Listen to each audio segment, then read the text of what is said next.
welcome to episode number 5, and I am welcoming my guest, Davidson Hang. Davidson started his career in tech sales, working at world-class organizations such as Fortune Magazine, LinkedIn, one of my favorites, and TriNet. He's the author of 4 books, Redefining Masculinity, The Great Pause, The Great Pause Journal, Unapologetically ENFP, and he has over 600,000 YouTube subscribers and 18,000 LinkedIn followers, which is incredible. He is now the managing partner at Valenta, and he is supporting companies through their digital transformation and content creator. He's helping people break into tech sales and helping them with their career advancement goals. So I'm really excited to have you here. Davidson and I became friends about 4 years ago through our passion for sales and our passion for CrossFit. So welcome, Davidson. Hey, Radia, excited to be here. Yeah, I mean, it's just so cool to see your journey as a podcaster. You're getting tons of engagement, and it's cool. Like, you're clearly growing your brand and doing it intentionally and thoughtfully as well. So, just excited to be here and be connected to your community. Thank you so much. So tell me a little bit. I think we'll start this maybe with just some introductions on how you got into sales, and I'll share a little bit about my journey as well. Yeah, I was always into sales because I just love meeting people, and growing up poor, like I would read on Reddit, which is like an online forum for people who aren't as familiar with Reddit, and then there's a sales community there, and I would just ask, like I saw all these crazy content creators on Reddit that were writing posts that were going viral, and I would just reach out to them and be like, hey, is it cool if I pick your brain? And they would just be really kind enough to share with me like how much money they were making, their journey. And then I started recording them on the podcast, and that's how all this started. Like those my first 15 episodes were recording like top salespeople on Reddit.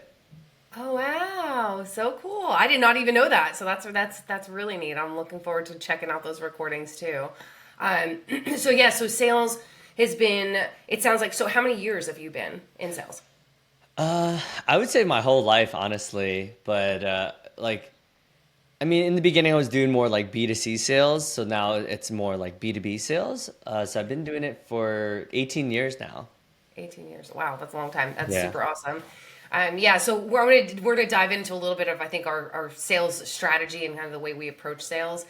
Sales kind of fell into my lap. I was in retail sales. I worked in stores like Macy's when I was a kid, younger, selling things. I sold Avon for a period of time, and I always really associated sales, I think, still with that kind of the way that people see salespeople and the average salesperson, perhaps, who is pushing product. And that really was a turnoff for me. And so, as my journey went on, I think I took a little bit of my competitive side along with like the type A side, and just felt like sales was so great because I loved helping people. That was just my passion. I love seeing people grow and change and evolve, and sales to me is just consulting and asking lots of questions and really caring about people. So, for you, what's you talked? I know you and I talked about values. Like, what are some of the values that are important to you as a sales professional?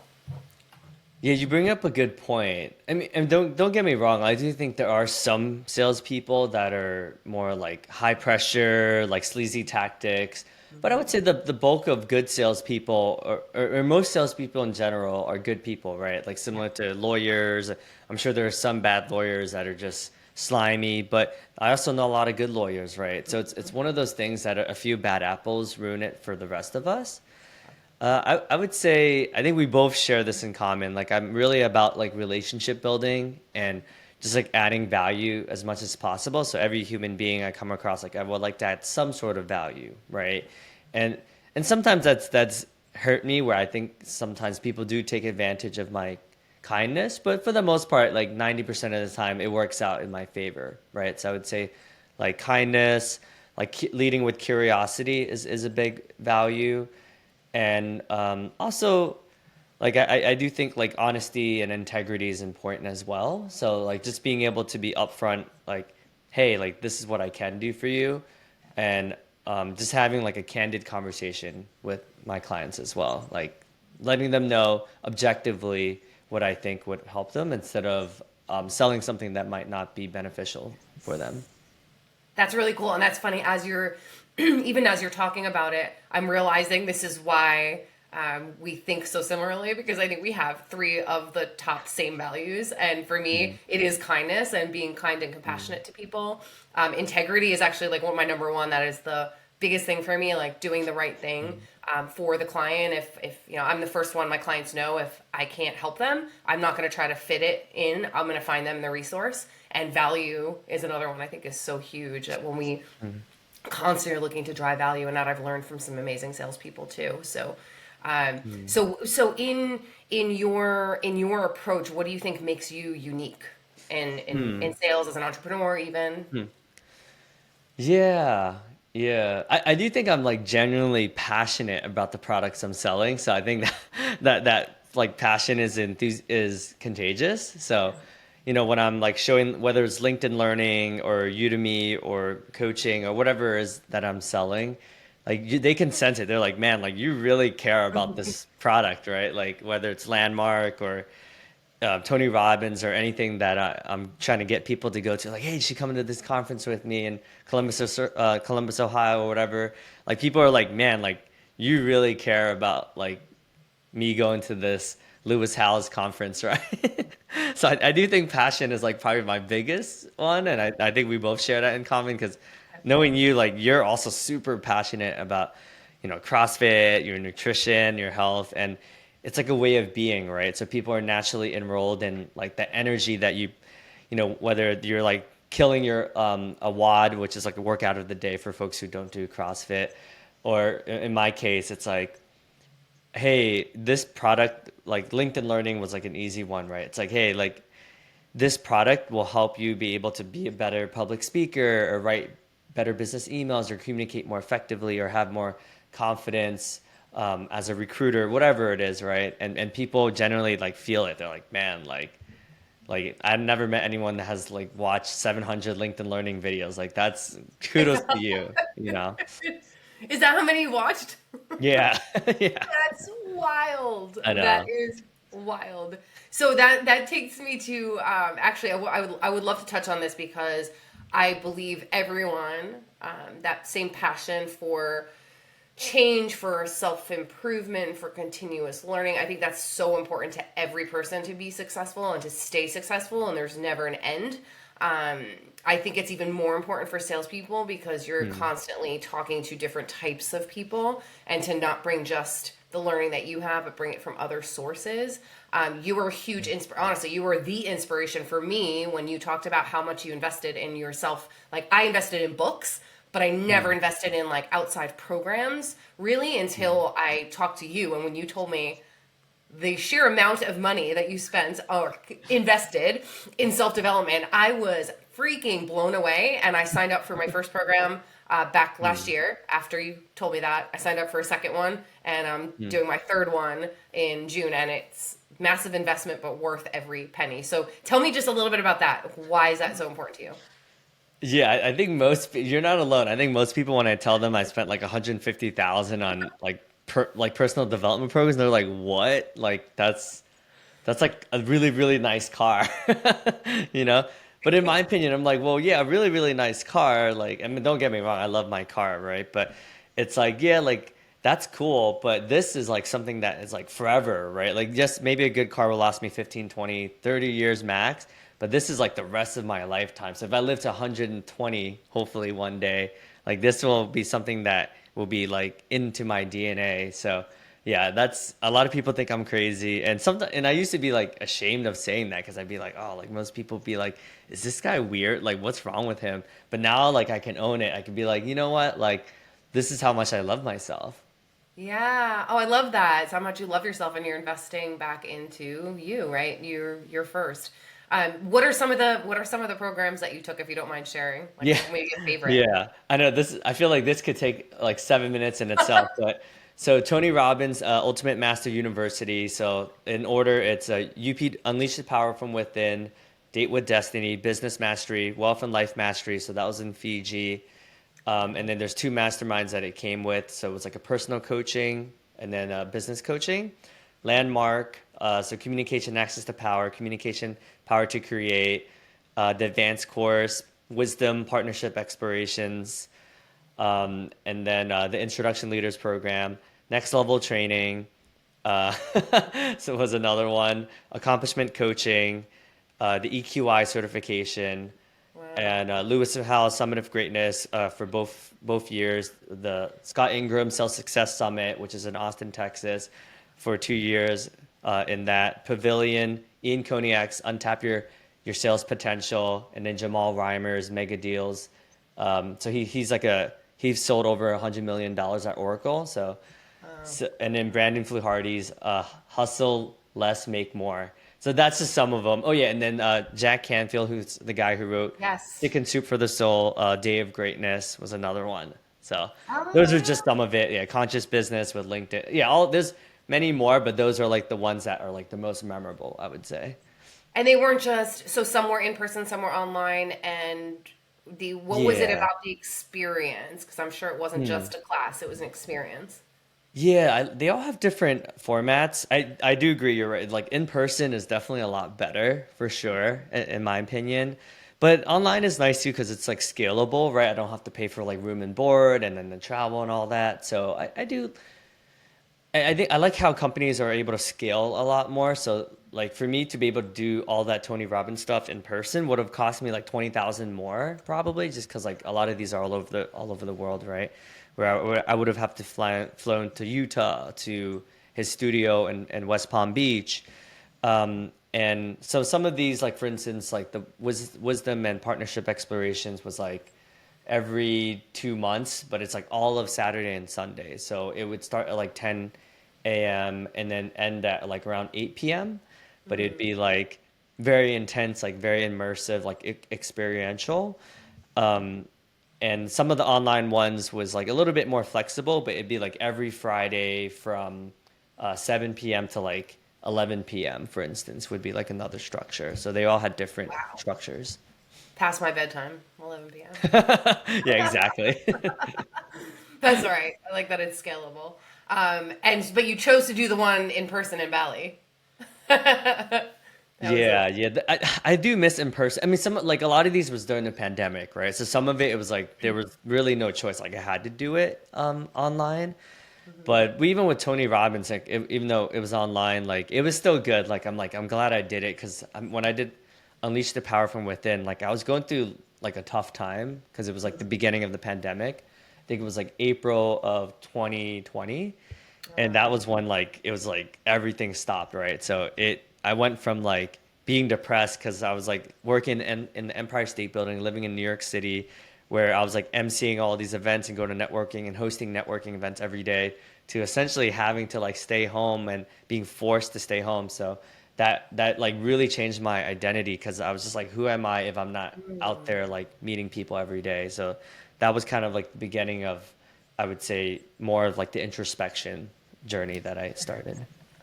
And really interesting that you, as soon as you went down that, you started to feel that, like you said, depressed or just disconnected, not know your identity. You went to self development. You invested in yourself.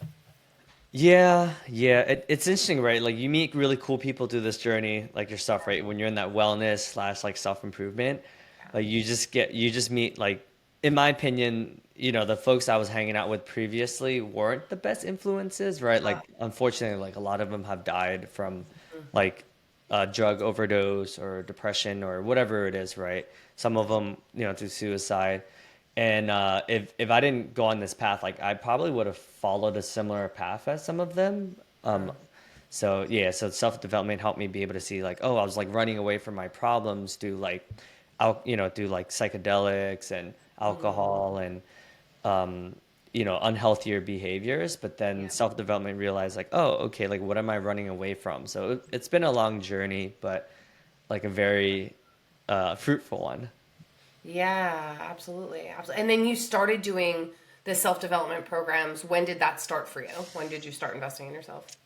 I was, to your point, I was doing like a lot of books. Like I was like reading one book a week for a Hmm. while because when I would read these biographies, like I'd be like, whoa, like this billionaire is like teaching me like the ropes, like this is so cool. And I was like, I only paid $15 for this book, but I got so much value from it. So I started doing that. And then Lewis Howes was like the first podcast that I listened to. And I was like, And then back then I was like, dude, I could do this. Like, but now both of us are podcasters, so we know like all the little nuances. I'm like, okay, it took him a while to get good at.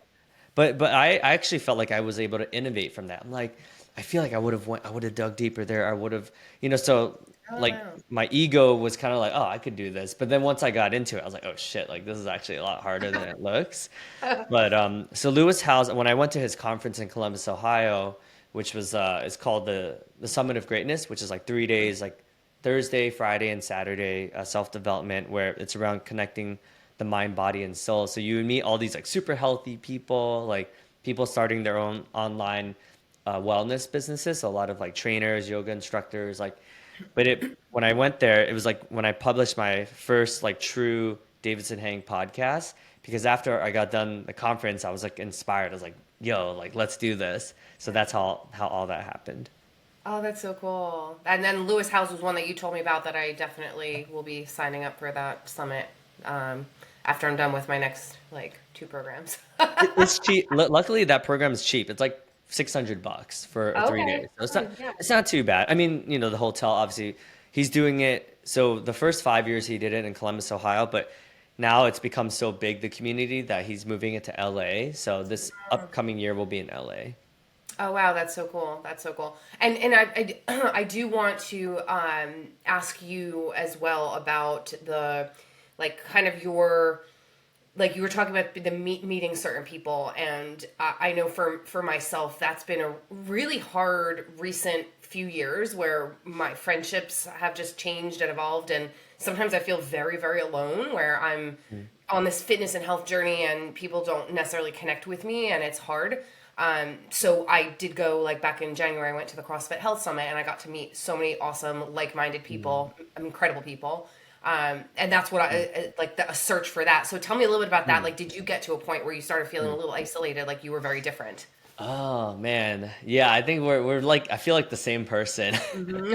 It's Yeah, it's funny, right? Because like you would think the more I think we go through evolutions, like different stages, right? So like, we met through like I felt like I was like, okay, this is like my CrossFit stage where I'm like, I'm gonna double down, I'm gonna be super into it.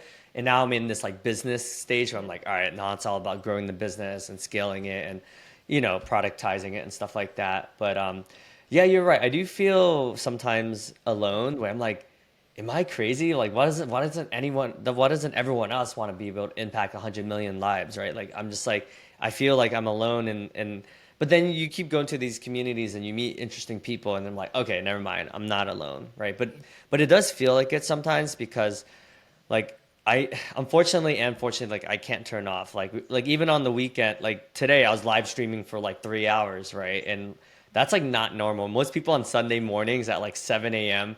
is not live streaming for 3 hours, What were you live streaming? I was narrating unapologetically ENFP, my book. So Oh I my was live God, streaming it, and then people were asking me questions about the book, and that's so cool. yeah, so I was just like, all right, like I feel because I read online, I'm part of this like YouTuber Academy. Oh yeah, that's another community that I'm a part of, like which is like a mastermind for a year of like YouTubers that are like trying to up their game. Cool. So part of that community, there was this one lady that was like, hey, like, she's like, don't be so stingy. Like, they're like, yeah, of course you want people to buy your book, but she's like, you would be shocked. And she screen shared her narrating. She had like 30 books, but she made $47,000 just from reading her books online, like through YouTube. And she's like, that's a lot more money than I made in my physical sales of the books. And I was like, oh my God. And then that was like, all right, let me try it. And it's been so much fun, like me narrating it. Like I'm like joking around. I'm like emphasizing certain words. So I'm practicing more of my public speaking. I'm like, whoa, this is That's actually, so it's pretty fun. cool. Yeah. That's so fun. That's another skill set, right? Another to Yeah. add to your in your toolkit. That's really cool. So yeah, so that like going back to the like the kind of like the isolation because I feel like that might resonate with some other people. Yeah. I know like when they say actually, I was talking to someone else who's one of my coaches in one of the programs that I was taking, and I was mentioning to her, I said it would be, I can't wait till this event that I go to in Florida because I want to actually meet Mm. physically these people I feel like are the same energy Mm. I can learn from. And Mm. she even said herself, like, it is lonely, it is isolating. Like, that's why you got to Mm. always seek out these friendships. So what have you done other than going to events to really like Mm. find maybe people that are local, that Yeah. what advice would you give? That's a really tough one, honestly. 'Cause, like I'm not to hate on suburbs New Jersey, right? But like let's just say like when I'm in like New York City, it's like a Yeah. lot different, right? I do think Oh, right. like uh man, I hate hey, I'm sorry if you live in suburbs New Jersey, like no We hate. both live here, so it's okay. Because I live in suburbs New Jersey, right? But let's just say the average person, like if I'm like, so I used to live like right across from Grand Central, right? So I was like literally in the middle of everything. I worked in the Empire State Building, and I worked for LinkedIn, which is like one of the most competitive companies you could possibly, like for my role, they interviewed 135 people, right? So let's just say I was used to like surrounded by these like ultra high achievers that was like, Yeah. I was like number one. They were like people to the left and right of me. It's like number one debate champion of like all of the U.S. and like this person has 11 like black belts like in like certain things I don't even know. So long story short, like I was surrounded by people like that, right? But then I felt like I wasn't good enough because I was just like, yo, like everyone's just like super ambitious Wow. here. So I think the things that I have done that have helped is like journaling certainly helps a lot. Okay. Um, Funny enough, like even doing YouTube has helped because it's like very cathartic where like I'll have like a bad week and then I'll just like talk live stream and I'll just like kind of just bare my heart and soul out to like the camera and then it's like cathartic just like the act of doing it. And then I do Wim Hof breathing that helps a lot. Like it just helps me stay grounded. And then just like taking a walk around the park, like we both live pretty close to parks, so I Hmm. just go to the North Brunswick one, and then Okay. I'll just like walk and then just practice like appreciating like the butterflies and the flowers and just like nature. That's awesome. Do you do any meditation? I mean, that's sort of a Hmm. meditation in itself.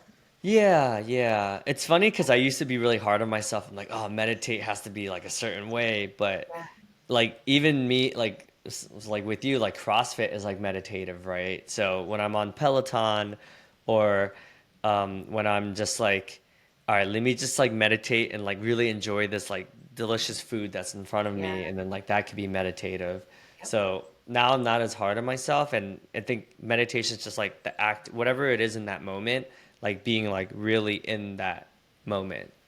Yeah, that's really, yeah, that active meditation, right? So it's like active and there's the, really trying to not have any thoughts, which is hard, but that's another habit. And I think these are all like, as we're kind of just building, the conversation's a bit organic. And one of the things is like these habits, I think, are also what helps you be an authentic salesperson, because going back to the salesperson, what makes people successful, I think, is constantly evaluating what's in your life and what you're Mm, doing, and mm, reevaluating and changing and updating, whether it's mm, learning, reading, different things, meditation, different habits, and trying things on for size. So um, if you can just share a little bit, because I know it's like being authentic, right, means different things to mm, different people, and it's scary. And I know you've gone through a little bit like recent journey of trying to be really authentic. Just mm, share, if you don't mind sharing, just a little bit about that, and that's mm, how that's helped you in your business and sales. But just how, mm. what does that authenticity mean to you? Yeah, I think we both probably share this, but it like I think when I was well, most of my life and sometimes now, but it's getting better every year.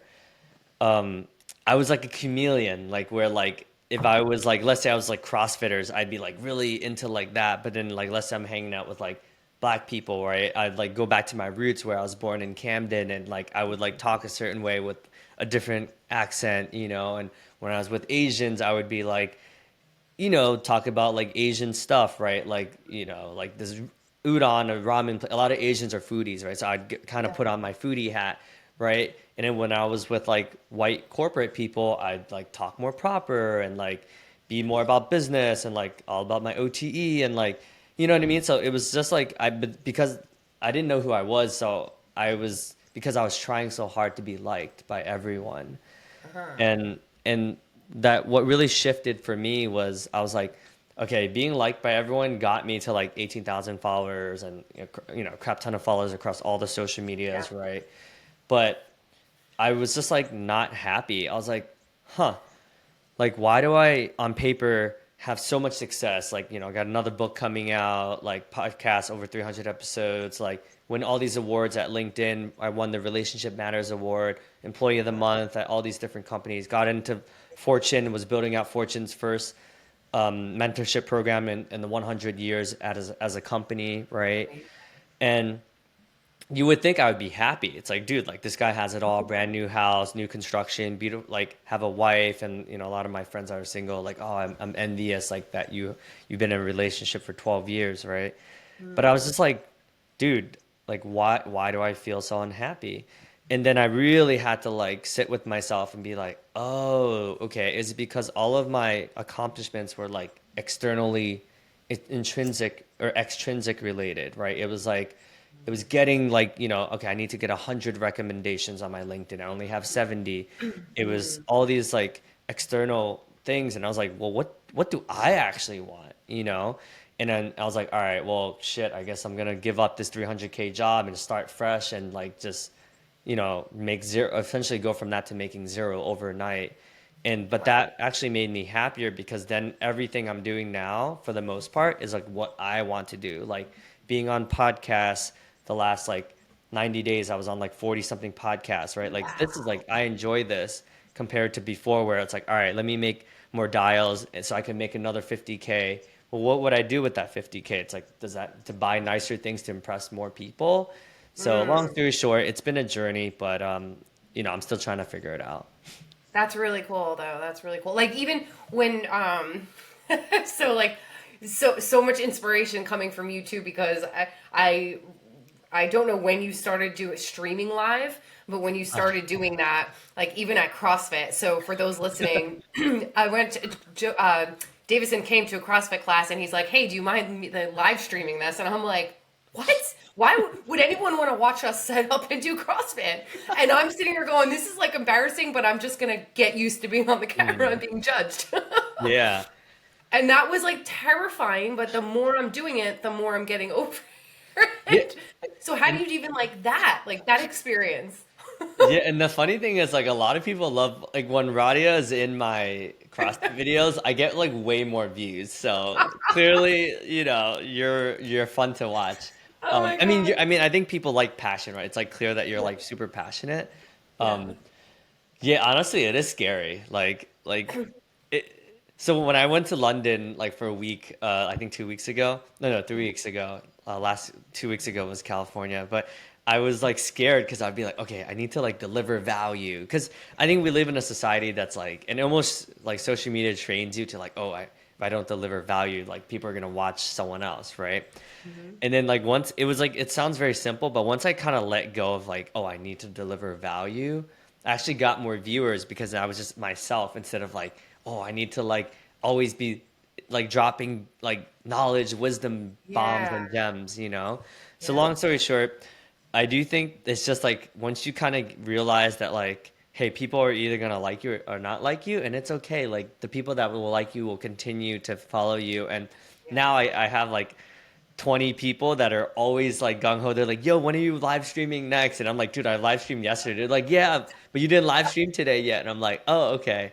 So Love you'll that so find much. like your tribe, and like my tribe now, it's like a bunch of goofy, like funny dudes that are like just trying to.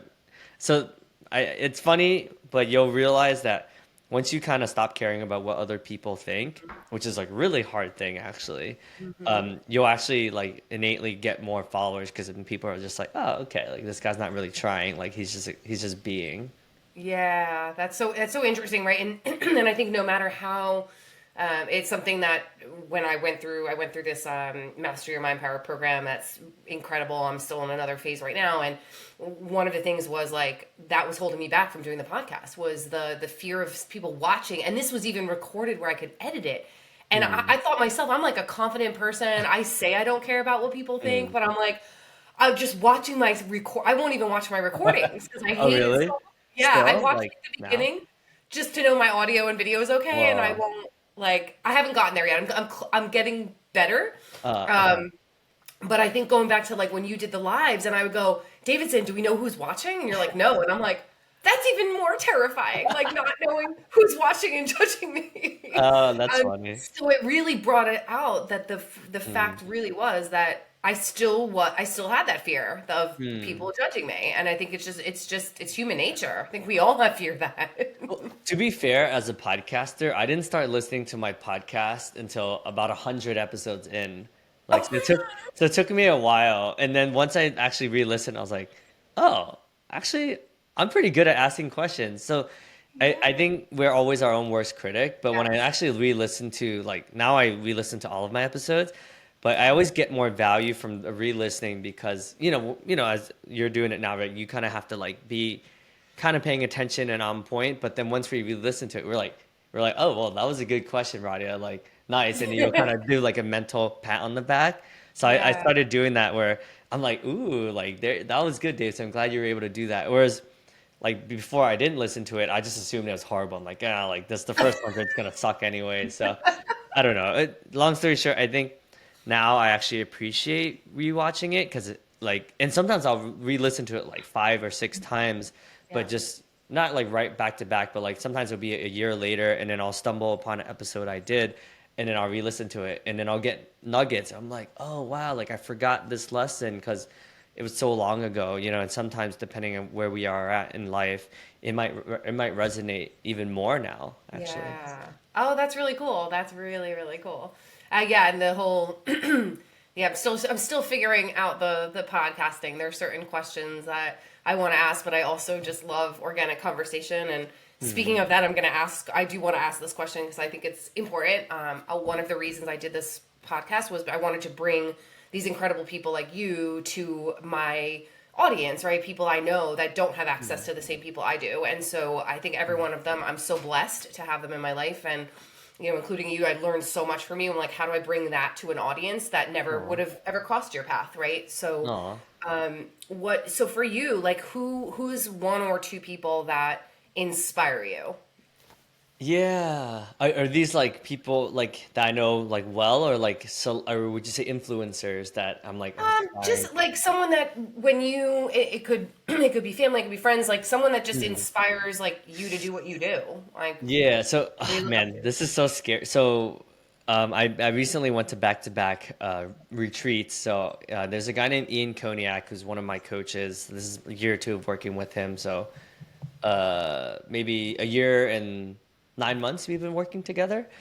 Dude is like so vulnerable, man. Like he's just so he was the number one guy at Salesforce. So he Wow. shows his W-2 and like he's making over $1 million a year at a tech company, which you could say he's at the top echelon. Yeah. Like he's basically the highest you can go in our world, right? Which in my world is like technology sales. Amazing. And on stage in front of like I think 160 people and all like high performing top salespeople. So this summit is for like the top 1% of salespeople. So it's like very, very ambitious type A folks. Yep. And he was like talking super openly about his like, his marriage problems, and like he was addicted to porn and strip clubs and like, alcoholism and all this stuff. And he was like super open, and he was just like talked about his journey, and it was incredible. I was like, dude, this guy is just so open, so authentic, so real about all of his problems, and it just really inspired me that I'm like, wow, like in the business context, I can be vulnerable, like I can be open, and I can be just as honest with him. But it's hard, right? Because like to your point, like I do care about what other people think. Yeah. So, but he inspired me to like talk more about like my addiction to like psychedelics and ecstasy, Right. and just like my insecurities with mental health and stuff like that. So, I would say Wow. he's like the biggest inspiration, and then my friend Edwin, who I helped him with launch his men's retreat that we just did last weekend, and that was really cool because we were a bunch of dudes like and a lot of these guys are like very muscular, like masculine dudes, right? That Yeah. like there's one guy that had like 5% body fat, like he's like absolutely Oh my shredded, God. and we're holding each other's hands, like staring each other like into each other's eyes and just sharing our deepest darkest secrets. And Wow. that was just so cool to be able to when I talked to him 6 months ago and then helped him manifest, and then now he built this men's retreat. So Edwin is inspirational because like he's a good father. But in addition to being a badass father, like he's starting his own coaching program. Like he's just like someone who mentors like a lot of people, and he's just like the best friend. Like he's always every week he texts me and he's always like, "Hey, like what's going on?" And he's always like reaching out to me, and I just don't know how he makes time for everyone. Like it's just really inspiring. Oh, that's amazing. That's amazing. That sounds some really incredible people, and I know Edwin actually that was one that you'd Oh put me in yeah. touch with too. So we'll have to circle back on that one. Um, and then just for you, Davidson, like what? Because I know you were very authentic and open with me, and like just sharing what Ian talked about too. That's a lot of like scary stuff to be saying that out in the open. Yeah. For you, what for you? What if you could think of like one of your toughest times, like biggest like Mm. worst times of your life, like what was that time frame and what helped you get Hmm. out of that? Well, funny enough, the past month and a half probably has been the hardest month and a Mhm. half of my life. Let's just say, in spending 150K, like that money had to come somewhere, right? And let's just Yeah. say the bulk of that is on a credit card, or in my case, 17 different credit cards. Oh my God. So let's just say I was able to deal with the reality of that, right? I mean, part of me like has faith that it'll be fine and like things are actually much better now. Yeah. But I basically out of integrities, so all of my like borrowing money from my mom, borrowing money from my wife, like all these things that I was like just being so like spontaneous about and lacked impulse control, like finally Mhm. caught up to me.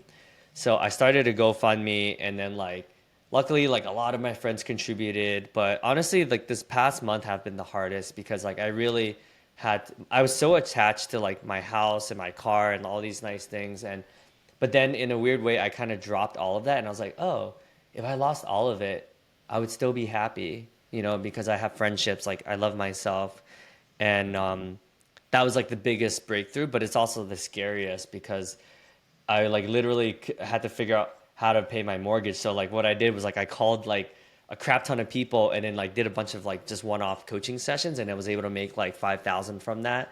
But Yeah. it was scary, right? It was like literally in the nick of time where like this past month, like I did like just as I finished my last coaching session, it was like midnight and I was like just in time for the to pay the mortgage. So I'm still going through, I would say, the toughest time in my life right now. Yeah. Yeah. Yeah, but doing so, one of the things that you say that I think most people struggle with, rightfully so, is making a change and making a leap is terrifying, right? Even Mhm. if you're not, there's so many people, and I've talked about this on other episodes with people, even if you're making great money and everything else seems to be okay and you know there's something better out there for you, taking that leap is so scary, whether Mm. you have children, whether you're married, like it's not your own decision, right? But Yeah. I think the average person is too scared to take that leap because of the upfront. It's like, oh my god, what if I don't make enough money? What if I can't pay my mortgage? What if I can't, right? Mm. So like, Yeah. what was the thing that made you decide to like. Um, I think like it I was just like not happy in corporate, right? Like, I mean, to your point, the money's good, the Vegas is nice, like the hotels are sweet, like you look Mhm. out the balcony, you're like, dude, like this is amazing. You get to go to Florida, like, at TriNet, they rented out all of Epcot. Like, they basically all the sales rep got money, and then, when we were in Vegas, there was like, picture this, like 8,000 LinkedIners, like from all over the world, Singapore, Germany, Hong Kong, Singapore, like all these people getting together, basically taking over all the Palazzo and Venetian, right? Like you can imagine, like it's easy to get addicted to that, right? The golden handcuffs, you know. So Yes. and then the ego of like working at LinkedIn, it's like, oh, like when I was at LinkedIn, like every post, it could be the dumbest post, but get like hundreds of engagements just because like I guess everyone wants to like network with people that work at LinkedIn. To leave that to essentially being like quote unquote like a nobody, where like you don't really have a well-known brand because it's like your brand is starting over, right? So you don't have the cachet of anything you post on LinkedIn, like just random LinkedIners or just like it just because like part of it. I'm sure Dale Carnegie is the same, right? When you post stuff, like all of your friends all of your colleagues will like your stuff, right? Sure. So I think it's hard because I think as humans we get attached to like the prestige and the status and all this stuff. But every time I bought a new car, like it would make me happy for like a month, but then I'm like I get used to it, and then like even the auto drive, like autopilot functionality, I was like, oh, this is cool. Like I could drive, and like I was live streaming while I was driving because it was like, but it was like cool. But then after like 28 days into it, I was just like, oh, okay, like it's whatever, you know? Yeah, So I think a long way of answering, like it is hard. I'm not gonna lie. Like there's days where like I went into the LinkedIn office on Thursday and it was like everyone was like high fiving me. They're like, "Yo, you coming back here? Like we miss you, dude." And like I was just like, "Dude," I looked out the Empire State Building and it was like we were like literally on top of the world. Where I was like, "Man, like I feel like I'm like king of the world," you know. But then when I do my own thing, like whether it's like live streaming today, like it's like what I actually want, and it's not like, oh, this thing makes my mom proud because as a immigrant child, like she can brag to her friends like, oh, my son works at Microsoft, like it's all like yeah. externally driven. So now I do things that I care about, but I'm not gonna lie, like it is hard. So, but I think in a couple years I could really look back and be like, okay, like I built this empire, and like, yeah, I was like eating crap for a while, but it's worth it. And that's funny. The whole, the entire time we've been talking to, well, I'm gonna go back to your like car analogy. I'm still loving my new car. 28 days, more than 28 days, but I'm pretty obsessed with it. Yeah, yeah, But that's you're fine. right. Like there comes this time where you're doing well and you're looking around and you're like, things don't make me happy anymore. Like Mhm. things aren't like you didn't talk anything about, oh wow, sales because I was able to buy this, beautiful place and do that. Like it's experiences. Like now I want to spend time with Mhm. my family, my parents, and I want to go Mhm. experience different travel. Like that's what makes me happy, not, you know, the Murphy bed I just bought and like the new coffee table or like just that doesn't do it, right? It only goes so Mhm. far. So I always compare that to like opening up an iPad. It's like a beautiful thing, and they do such a great Mhm. job wrapping it up, and you Mhm. open it, it's beautiful, and then within like a couple days, you're like, it's cool, but it's an iPad, whatever. Yeah, I mean, I do Uh, love my iPad. It's funny because like I do love my iPad, and sometimes I'm like, yo, this is so cool. But then, like to your point, like the memories of those conferences and like meeting, and then everyone's like, oh my God, like Radia, like you're killing it, like that's like in my opinion like more memorable, right? Like that's yeah, more like life memories. Yeah. absolutely. All those places and I've traveled, like I never forget them, and they kind of keep and get me until the next trip, and they'll be there. So for you, so sales, going back to sales, what advice would you give? Because you've given a lot of really awesome advice just in life in general that I think connects with Mhm. people, whether they're in sales or not. Um, but what advice would you give to salespeople to be better? So this is funny because like in that conference 2 weeks ago in Lake Arrowhead in California, we talked about this, right? Because these guys, people that are the number one seller at Oracle and Salesforce and all Google and all these like well-known companies all got together, and then the first training was like, guys, like stop trying to put people through your freaking process. Like no buyer cares about your freaking process, right? Like stop med picking them and banting them and all that. Yes. It's like, dude, like just be a freaking human. Like how you would treat your friends, right? Like don't try to like manipulate them and like.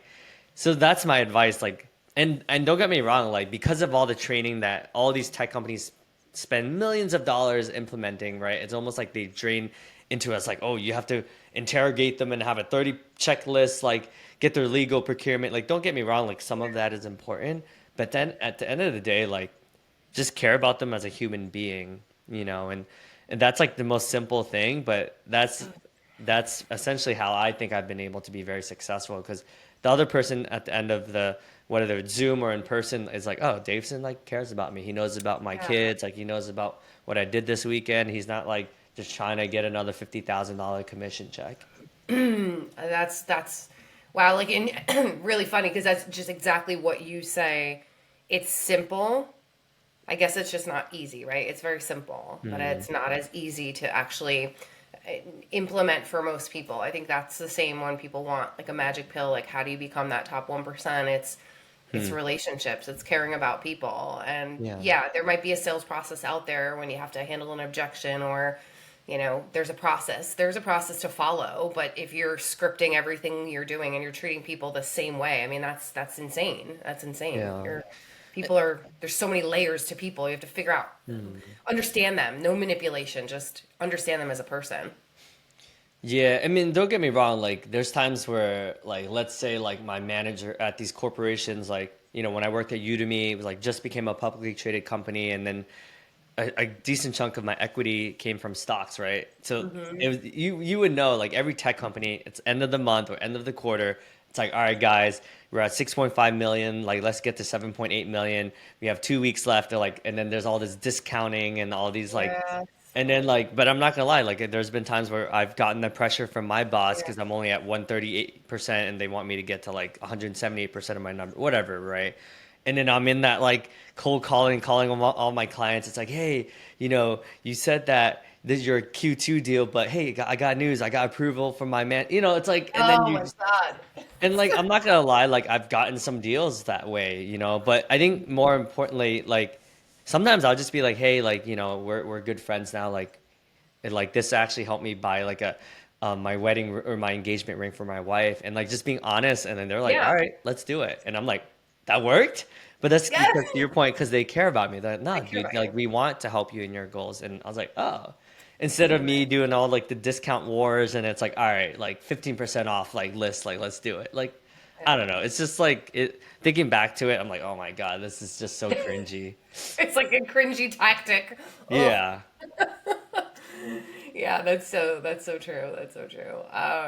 But I think the one of the things like when we talk about like passion, integrity, relationships, kindness, all of that seems to align so well with what you do, and that's another thing that I'm starting to notice that if you're out of alignment with what you want and it doesn't match up with your sales role, that's really challenging. Sales role or any other role, right? Like Mm, I love to help people, so I can sell and I can be a trainer, and those both help me help people and change them. mm, I'm always doing the right thing. I coach based on my gut. I just told my mm, friend yesterday I pushed someone like I wasn't really sure, but I was afraid to push them over the edge in mm, class, and I'm glad I did it. But I was so scared, like in the mm, moment. But it aligns with me wanting to help people and pushing them. mm, So yeah. So there's mm. a. You seem like you're in alignment with like the path that Well, you're. I love what you just said, right? Because recovering people pleasers can relate to this, which I would say most of my life, and still working on it right now.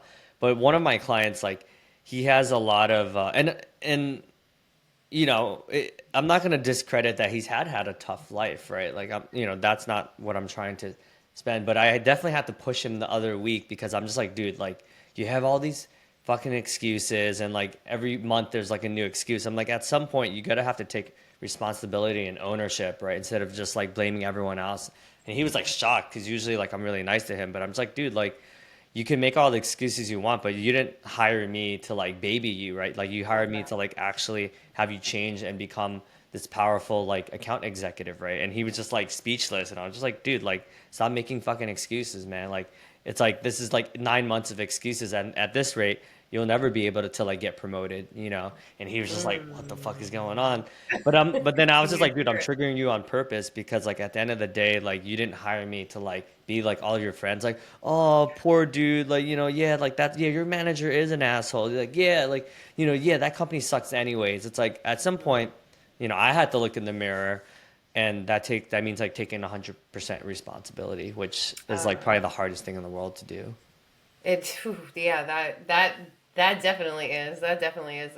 That's like the evolution of life, right? I'm now even thinking. You're making me think of just even recently. I'm spending so much time focusing on like if I'm not happy in a certain area, something's not making me happy, and I'm a pretty happy person. I have to change Mm, my reaction to it, and I have to stop mm, blaming other people because I'm choosing to react a certain way, right? mm, So that person was choosing to blame their circumstances, right, versus taking ownership and accountability. So I think that's all of us, right? We're constantly I don't know, constantly you're working on yourself, and I think that's the most important.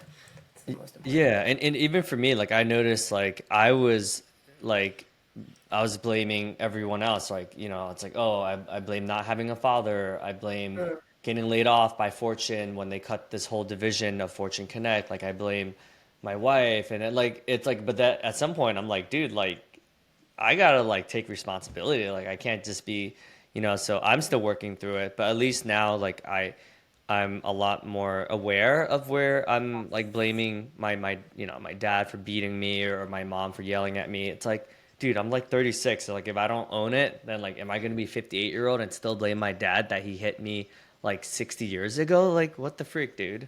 Yeah, exactly, exactly. And I think that's one of the hard, like you were saying, I think that's one of the hardest things to do is to at some point you have to accept responsibility, and it's like whether you like the circumstances or not, I'm trying to do the same like for myself, and I think that's why it's like no matter there's never this like end journey of success. It's like constantly you're working on Mm. yourself and being better and like internalizing, going what do I need to get better at, and I tell my classes that all the time. Like self awareness is the most beautiful thing in the world. If you're not aware, you can't Mm. change, but self awareness, you certainly can. You certainly Yeah. can. So we're going to, as we wrap this conversation up, just to be mindful of your time and respectful of your time. Any like last words of wisdom? I would love to have you back Mm. on and have more. Just there's so much to learn from you, Davidson. Like I Aw. so appreciate the time. Any like final words, things that you'd love to give advice to people? I mean, this is for like the golden handcuffs people, which I think there's a lot of people that fall within this. I was guilty, right? Anyone at LinkedIn or any of these tech companies for sure. That's why I guess a lot of people do reach out to me because they're like, I would never leave LinkedIn. Like the benefits are so good. We have fertility benefits. We got yoga instructors that come in every Friday. So this is for anyone who feels like they have a pretty cushy life. Um, it's scary, and sometimes you're like, why me? Like, there's plenty of people that like, why would someone choose me, right? Especially in a crowded market, which coaching, training, a lot of it is like more like woo woo stuff is definitely very crowded. Like, I would say, think think about because a lot of my friends have passed away recently, right? So this is why I'm more intentional about this. But like, think about your bucket list. Like, what are the 100 things that you want to do before you pass away, right? We all have limited time on Earth. Like, we could pretend like we're not going to die one day, or we can just accept it. But for me, like doing things like the 16-day solo road trip or going to Fiji and Tony Robbins, like these are things I'm like, even starting my own business, that was like a 10-year from now goal, right? I'm like, okay, I'm 46. I'll have more business acumen. I'll have 20,000 LinkedIn followers. Like, I'll be good to go then. But it's like, dude, like, you never know what's going to happen. So for people that are always like, oh, one day I'll start my own business. One day I'll start that podcast. One day I'll start that YouTube channel. It's like, you're very unique, and your perspective is, and there's only one of you in the 9 billion people out there. So people will get value from your perspective, and it's exactly why you should start your own thing, because you have like a very unique voice, you have a very unique presence, like you have a unique community, and in you just attempting to do these scary things, you inspire a lot of other people to follow their dreams. So don't be afraid to like take that risk. And at the end of the day, yeah, you might mess up, or you might start your podcast and get like 10 views. Like that's kind of what, when I started, I got like 5 views, right? But then my podcast that I did exactly 7 years ago, people are still listening to it now. Like I'll log in and I'll be like, why are people still listening to, like, this was literally filmed like 7 years ago, but you just never know. So just go out there and do it. I love that. And I can relate to that so much, Davidson, because for even the podcast, it was an idea that happened in the pandemic. And I talked about it and I started a website, but I didn't take, as I'm learning in this program, they're telling us to take massive action. And I didn't take massive Mm. action. And I finally decided to do that. And that's when I started it. And it didn't matter how many people saw it or didn't see it. But that's such great advice to people. Like, just take the risk. You can always go back to the job. The job will probably rehire you back, you know? Yeah, You can that's always what I find another realized. job. Like going to LinkedIn, I literally like there was like 8 people that were like, "Yo, there's an opening on my team. Like, if you want, like, I can hook you up." And I was like, "That's good to know." But I was like, "Nah, I'm not coming back." But it was nice to know, like to your point, it's like at least I know that's always there, right? Yeah, yeah, that's why you do in your sales role, right? You build all those relationships and you do the right thing and you have integrity and you're honest and people know that about you and they'll take you back in a heartbeat. Yeah.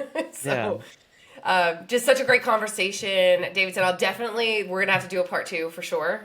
This was like, there's so many more questions that I had, and I'm like, all right, I'm trying to keep these somewhat short. And it's still under an hour, and I'm like, we could go for a long time. Aw. So those that are listening, thank you so much for listening. I am here right in New Jersey, South Brunswick, New Jersey. Davidson is right down the street in North Brunswick, New Jersey. Good friend, and just really, really so appreciative of your time, and not a doubt in my mind that you've inspired lots of people. Aw. So thanks for those who are listening.